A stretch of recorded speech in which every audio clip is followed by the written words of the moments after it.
Estamos de volta aqui com um bate-papo com o Tarcísio, hoje com um especial de Natal. Eu vou conversar hoje com o amigo e companheiro Henrique Vieira, vereador lá na cidade de Niterói, e vamos falar sobre religião, política, sobre Natal, sobre uma série de coisas. Espero que você goste do programa. E lembre-se, se você gostou, não deixe de compartilhar e avisar os amigos, marcar os amigos para ajudar a espalhar essa ideia. Henrique, muito obrigado por você ter vindo aqui no bate-papo, obrigado aqui. E queria, para começar, pedir para você se apresentar, para a galera que não te conhece, ou mesmo para a galera que te conhece, lembrar direito quem você é, se você pudesse falar um pouquinho sobre você. Tá bom, eu sou Henrique Vieira, eu tenho 29 anos, sou teólogo, pastor, sou professor de História, também vereador atualmente pelo PSOL em Niterói, estudante de teatro, me tornando ator também a partir do ano que vem. Torcedor do Flamengo. Não precisa chegar a tantos detalhes assim, mas... Henrique, nós estamos aqui pensando num especial de Natal. Certo. O Natal hoje é visto como uma festa dessa coisa do dar presentes, do consumismo, etc. E ao mesmo tempo o seu significado tem a ver com o nascimento de Jesus. Explica pra gente essa contradição, isso, o que você pensa sobre essa situação, sobre o significado do Natal nesse contexto da sociedade capitalista? Certo. O Natal ele tem uma tradição mais antiga. O cristianismo, basicamente, a partir do século II, incorpora uma tradição que é anterior à vida de Jesus, que tem a ver com a celebração do sol, o solstício de inverno. Na verdade, naquele período histórico em que o ser humano está transitando da caça de animais para a agricultura, fazia muito sentido celebrar o período em que o sol ficava mais tempo durante o dia, por isso a colheita tinha mais certeza de acontecer. A partir do século II, por diversos motivos, o cristianismo crescendo em Roma e depois se tornando uma religião oficial do Império a partir do século IV, o cristianismo se apropria dessa tradição, associando o sol à figura de Jesus como aquele que traz luz, brilho e salvação para a humanidade. Mas não deixa de ter aí um aspecto interessante, que é a troca cultural, que é perceber que o próprio cristianismo tem história, está enraizado na cultura e nem sempre teve uma perspectiva colonizadora, civilizatória, mas já soube dialogar, trocar, se associar, se deixar tocar por outras dimensões religiosas e culturais.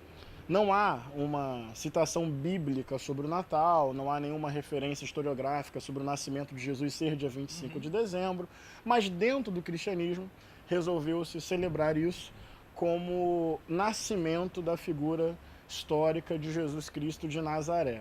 Nesse sentido, não há relação possível entre consumismo e Natal, porque a figura de Jesus, dentro da história, é uma figura de desprendimento material, de profundo compromisso com os pobres, de denúncia da opulência, da luxúria, da ganância, do enriquecimento, do acúmulo.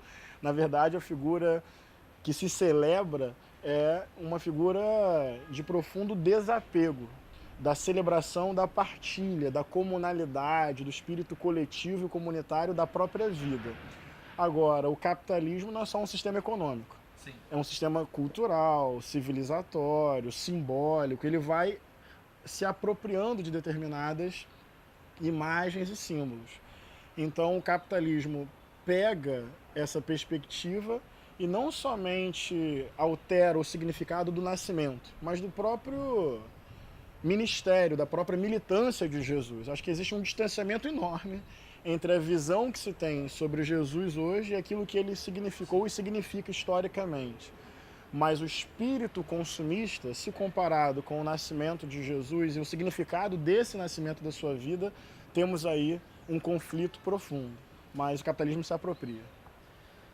Mas ainda para falar dessa parte da história do nascimento de Jesus e daquilo que a gente conhece, tem uma coisa que remete a essa história, que é aquela figura dos reis magos. Sim. Dos presentes, do ouro, do incenso e da mirra. Como é que você, como teólogo, pastor, explica esse relato, essa narrativa bíblica dos reis magos, do presente, do presépio, da manjedoura, do lugar pobre? Sim. É porque, na verdade, o nascimento de Jesus é contado décadas depois deste acontecimento. Existe pelo menos aí um período de 30 anos em que a história de Jesus vai sendo narrada oralmente, vai se espalhando, e só à medida que essa história vai se espalhando territorialmente, se afastando do seu lugar de origem e se afastando temporalmente, é que as perguntas sobre Jesus vão aumentando, porque as pessoas já não tinham mais o conhecimento compartilhado do período, e então vem a necessidade de escrever esse relato. Mas o que eu quero chamar a atenção é que o relato é posterior ao acontecimento, é que o relato vem depois de um acúmulo de uma história narrada, de uma história contada, de uma história oral sobre a vida de Jesus. Em outras palavras, o nascimento de Jesus foi contado, recontado, com novos aspectos, com novas imagens, com novas simbologias. Isso não significa distorção ou mentira. Significa imaginação, criatividade, necessidade de contar essa história à luz das perguntas que eram feitas. Acho muito importante dizer isso, Tarcísio, que a escrita do Evangelho responde a perguntas que são feitas e que estas perguntas têm a ver com o contexto cultural e histórico. Posso dar um exemplo? Assim, Sim, claro. Você pega o Evangelho de João, que é escrito no final da década de 90 do primeiro século da nossa era.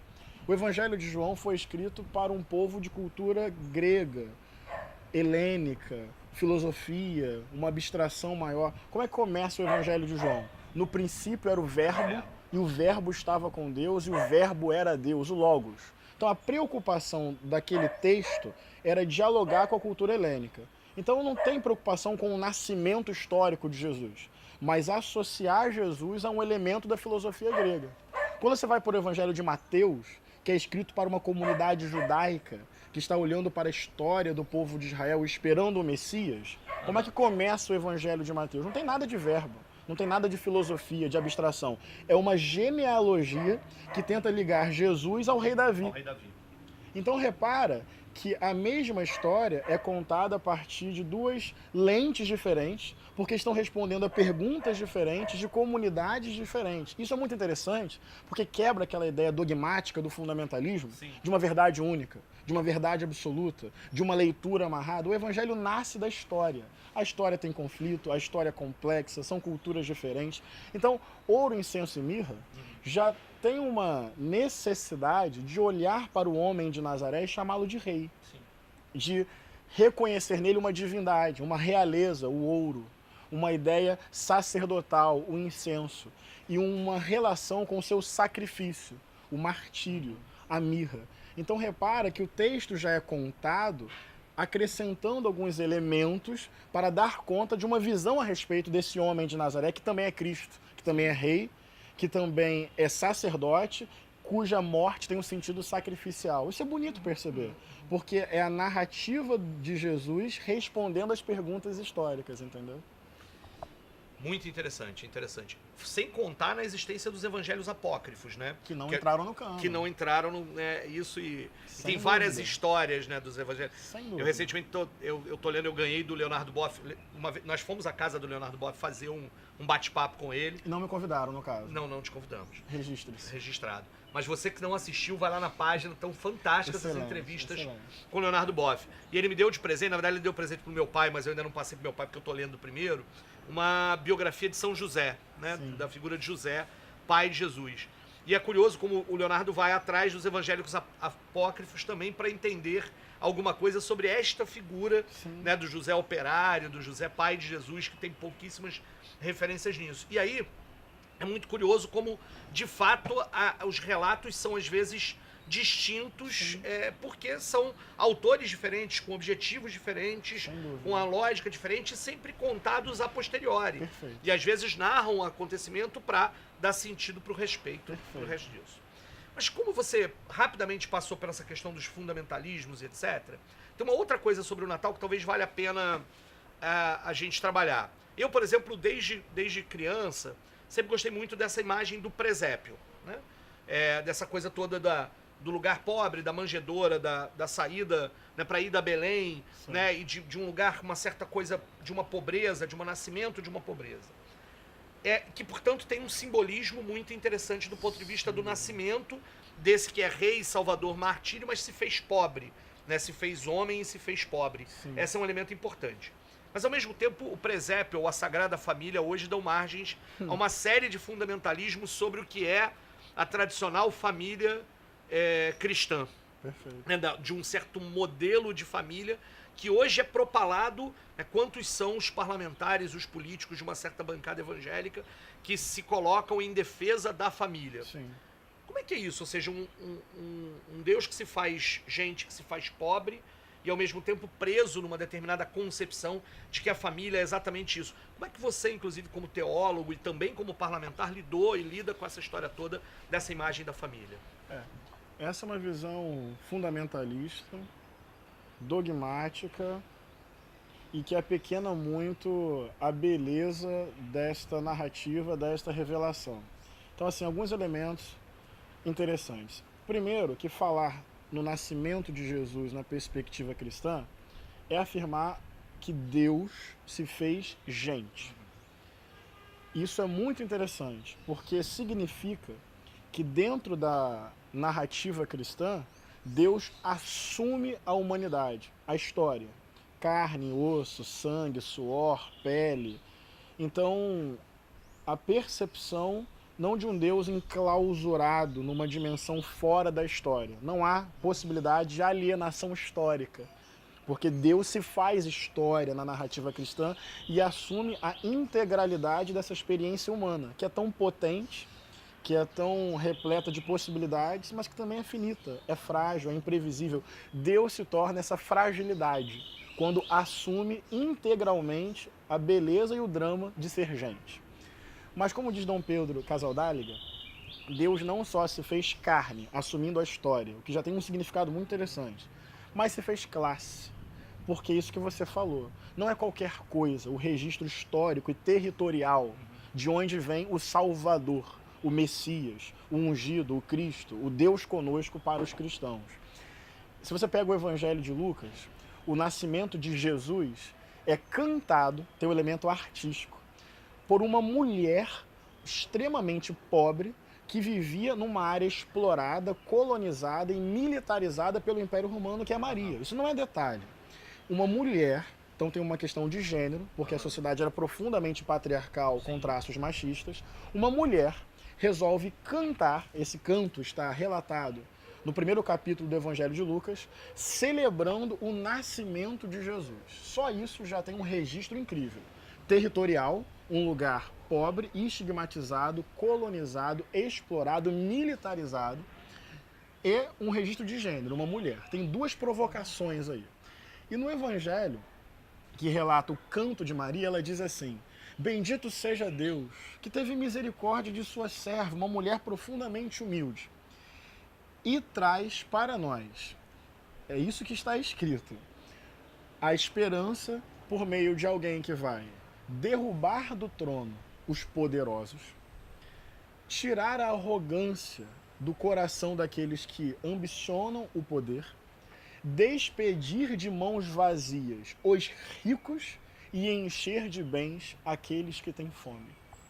Então, uma mulher num território militarizado e colonizado celebra por meio de um canto, pela arte, o nascimento de um Salvador, e tem implicação histórica. Sim. Porque o nascimento dessa salvação, ou desse processo de libertação, tem a ver com derrubar do trono os poderosos, sim, tirar a ganância do coração daqueles que ambicionam o poder. Não tem nem conciliação de classe. Porque é despedir os ricos de mãos vazias. Não é conciliação, não é pactuação, não é caridade, não é pena. É acabar com a condição que gera rico e pobre, riqueza e pobreza. Que despede os ricos de mãos vazias e enche, multiplica de bens aqueles que têm fome. Então o Evangelho tem uma origem popular, tem uma origem periférica. Tem uma pergunta que fazem: pode vir algo bom de Nazaré? Isso está escrito no Evangelho de João. Natanael pergunta: não pode vir alguém que vai ser líder de um processo de emancipação vindo de uma periferia, de uma vila de operários e pescadores. Então, esse é o registro do Evangelho, uma emancipação humana.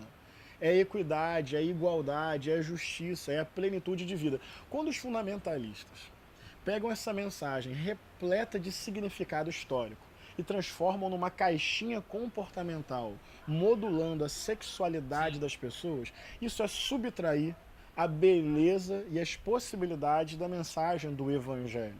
Isso tem pouco a ver com a natureza do Evangelho e muito a ver com o espírito de civilização, que é modular uma família distante das questões políticas, que se pretende a única forma de associação entre as pessoas e que isso busca se expandir para a sociedade de forma autoritária por meio do Estado.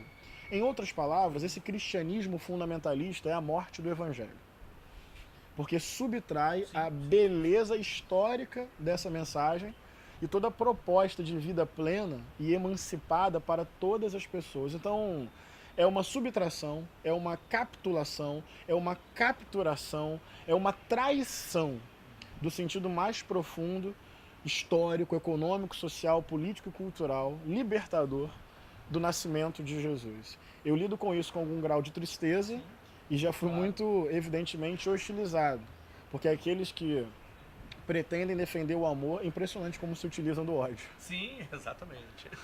E como é que isso é profundamente contraditório com o que significa, ou seja, isso é profundamente ahistórico, né? Ou seja, Jesus, no final das contas, na sua história narrada lá nos evangelhos, no cânone dos evangelhos, ele enfrenta os padrões para questionar os padrões, ele enfrenta a lógica e enfrenta o poder. Por isso foi morto. E, na verdade, as pessoas querem fazer com que tenham a lógica de um padrão e etc. E assim termina a nossa primeira parte do bate-papo com Tarcísio, hoje com Henrique Vieira. Semana que vem tem mais. Mas eu quero te dar uma dica. O Henrique tem um canal no YouTube, tem um programa chamado Esperançar. Dá uma olhada lá que você não vai se arrepender. Até a semana que vem.